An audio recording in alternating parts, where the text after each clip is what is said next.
अस्सलाम वालेकुम दोस्तों, आज हम आयोश का मॉड्यूल नंबर 4 लेके आए हैं, अंडरस्टैंडिंग योर रिस्पॉन्सिबिलिटी, यानी कि आप अपनी जिम्मेदारियों को समझने की कोशिश करें, समझें क्या है।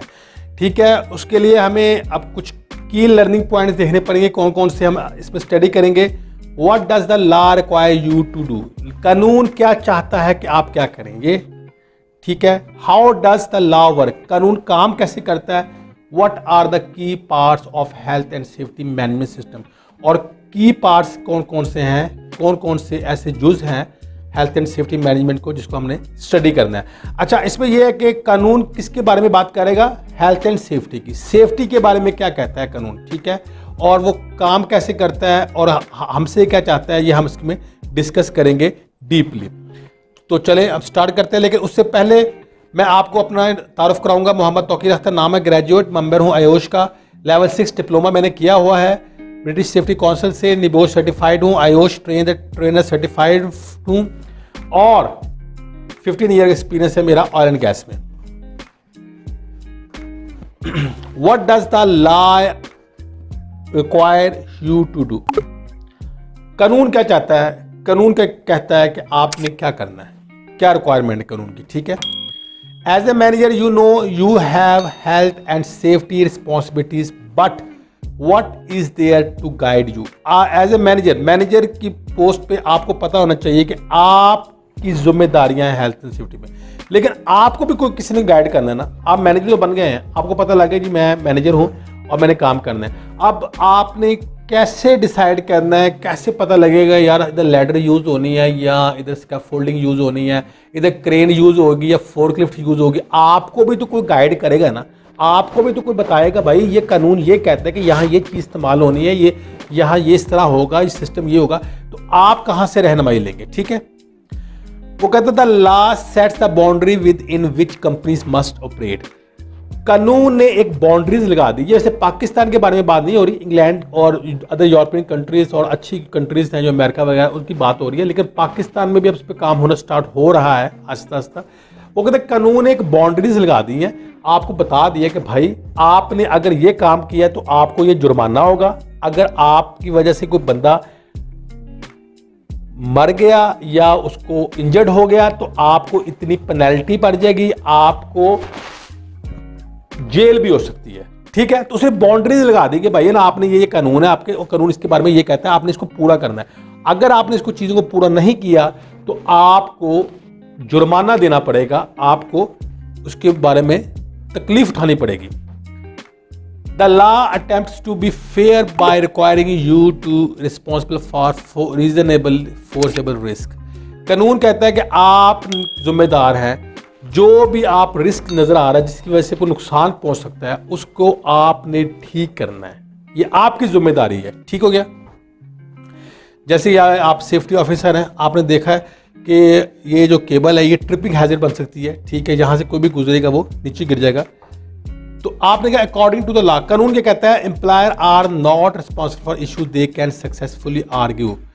अब not reasonable foreseeable risk, employer जो है वो इस चीज़ का जिम्मेदार नहीं है कि वो शू करे कि वो जी चीज़ें बातें करेगी, जी उसने हर चीज़ ओके कर दी थी, सारा कुछ कर दिया था और ये जो फोर्सेबल रिस्क है वो मतलब कि उसको नज़र नहीं आया या वो उस पर आर्ग्यू करना शुरू कर दे। ठीक है, तो वो क्या कहता है, there are 3 simple test to determine whether risk is reasonable forcible.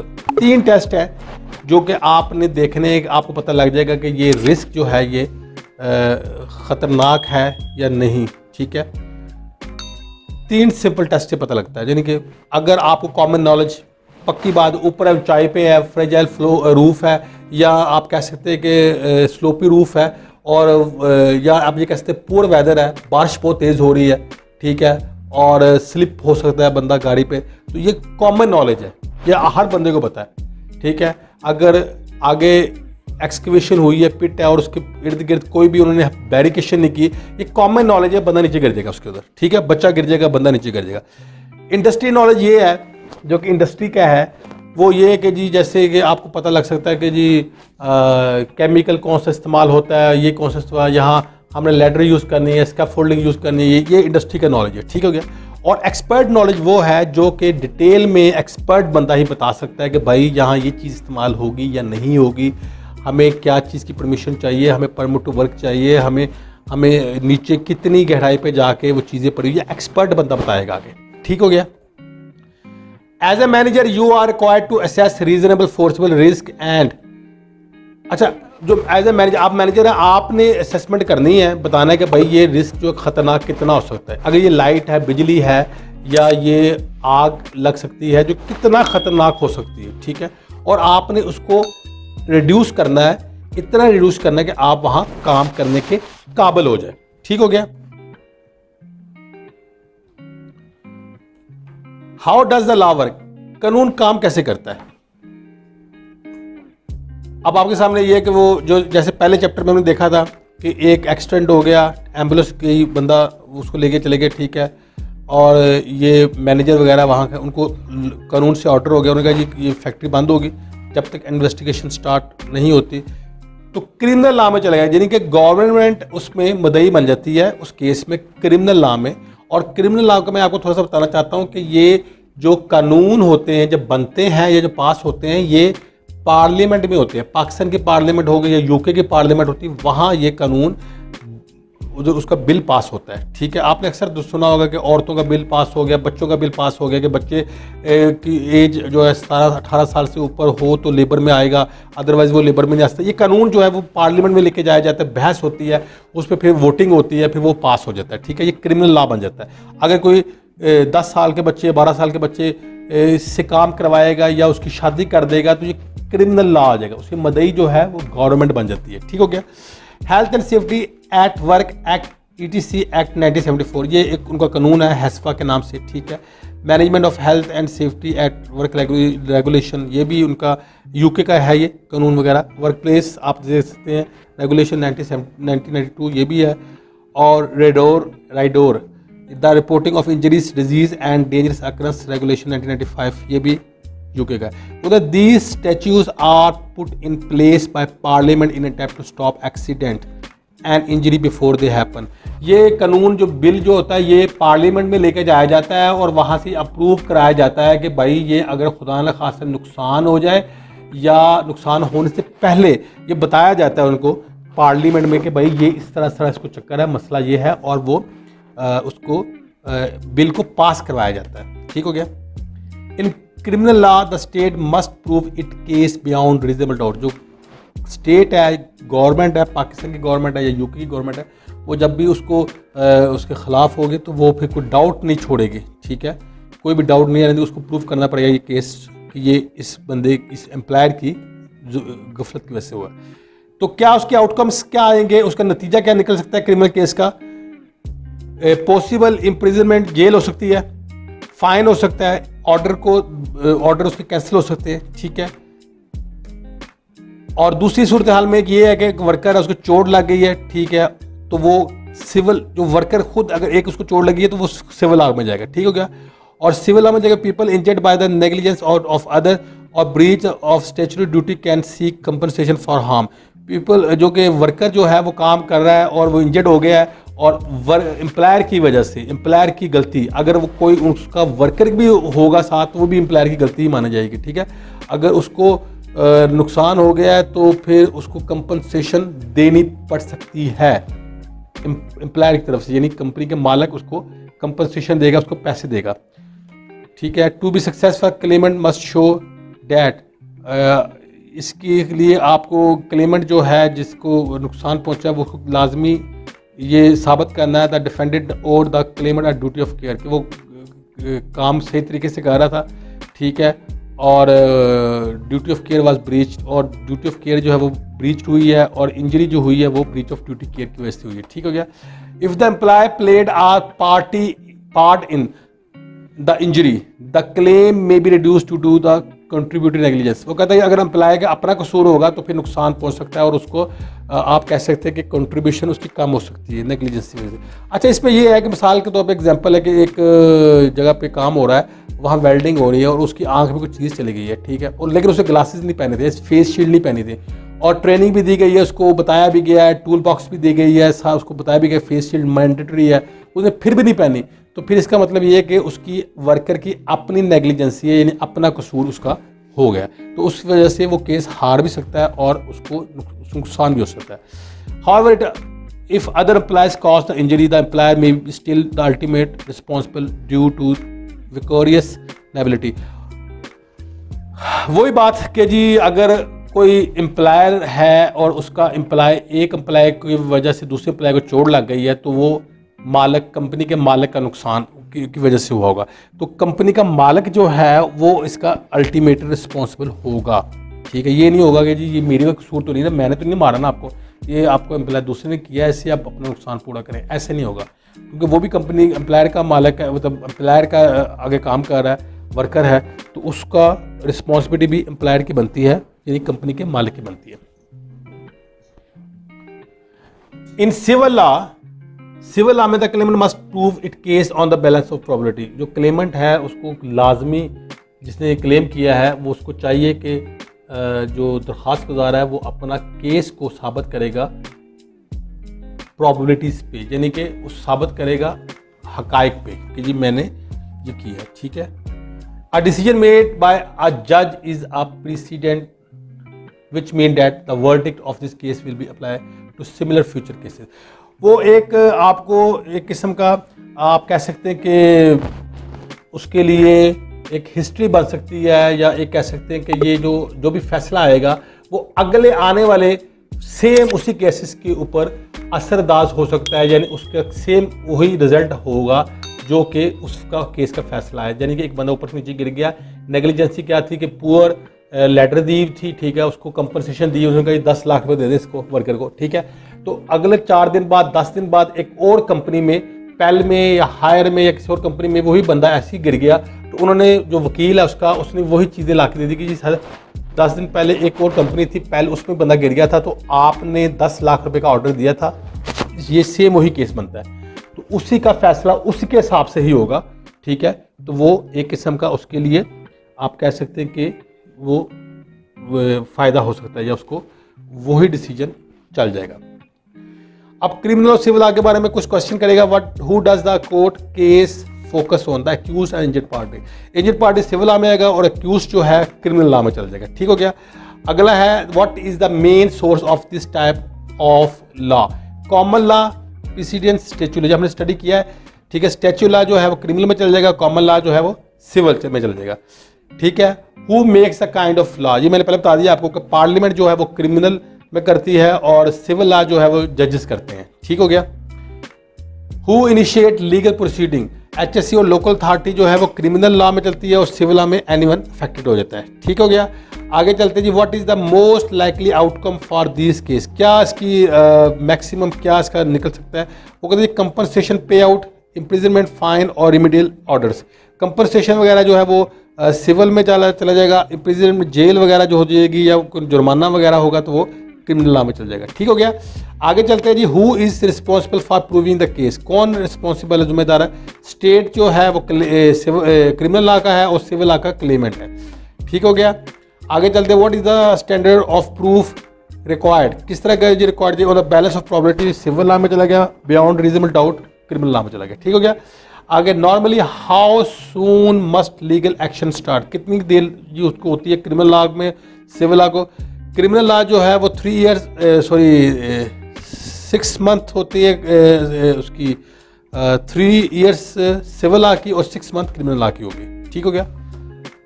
और what are the main parts of the law that apply, HASAWA जो है क्रिमिनल लॉ में, duty of care civil law में चले जाएगा। ये हमने स्टडी ऑलरेडी कर चुके हैं। ठीक है, तो उसको रिमाइंड करवाने के लिए वो कहता है help with interpreting and applying the law can be found in the form. अगर आपने कोई कानून को स्टडी करना है या कुछ चीज़ आपने देखनी है तो उस कहाँ से मिलेगी आपको, कानून की किताबों से मिल सकती है, अप्रूव्ड कोर्स ऑफ प्रैक्टिस से मिल सकती है, गाइडेंस किताब, डॉक्यूमेंट्स, कोई किताबें, ओशा की किताब है या HSC की किताब है, या कोई आप ब्रिटिश सेफ्टी स्टैंडर्ड की किताब है, या पाकिस्तान की कोई एक्ट्स हैं उसको आप देख सकते हैं। इंडस्ट्री स्पेसिफिक गाइडेंस जैसे अरामको है, एडनॉक है, रोमेला है, इस तरह की गाइडेंस से आपको मिल सकते हैं। Now that you have been seen what could happen after a serious accident. What kind of system do you need to put in place to prevent one?